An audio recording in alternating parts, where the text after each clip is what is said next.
This is our coral reef tank. As you can see, we've got lots of different creatures in here, all living together in their perfect little ecosystem. So what is a coral? A coral is a group of polyps that live together. A polyp is a little tiny creature that has a mouth and tentacles around it to help grab its food. So each one has little teeny tiny polyps all over it. And there are also different kinds of corals. Some corals are soft corals, like our spaghetti finger leather coral over here, and others are hard corals, like our Duncan coral. The stony or hard corals are made up of a harder calcium carbonate skeleton, while the soft corals don't use as much calcium carbonate when they're building themselves.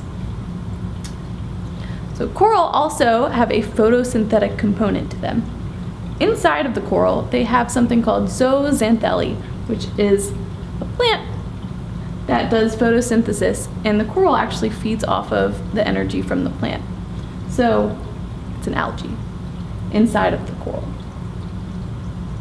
Coral reef tanks require 3 things to really work. They need light, like this. They need flow. We have 2 fans, one on either side. And they need nutrients, which they can get from the sandy soil and from their food. The other animals that we have in this tank are hidden everywhere. We have lots of small snails who are kind of the cleanup crew. They go around and they clean off the algae from the sides of the tank and on the corals. We also have hermit crabs who sort of do the same thing. They'll pick up any sort of debris and bits of algae on the soil. We also have 2 fish, Pennywise the clownfish and Fred the diamond goby. Fred filters the sand through his mouth. So he'll pick up a big chunk and filter it out, and it comes out through his gills, and he'll pick up any little pieces of kind of detritus in there. Pennywise the clownfish will eat pretty much anything. He's an omnivore, so he gets a mixture of different fish foods.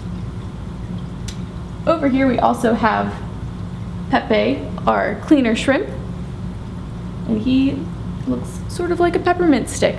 He walks around and cleans up after everyone, sort of like the snails do. We also have lots of really hidden friends in here. We have brittle starfish who live underneath these rocks. Here's a few of them in here. We have a fan worm, and we have some little crabs that are very hard to find, and they usually live under this rock. We also have a rock anemone. So they're related to corals, but they're not exactly the same. Thank you guys for joining us. I hope you learned a lot about our animal ambassadors. We're looking forward to seeing you soon.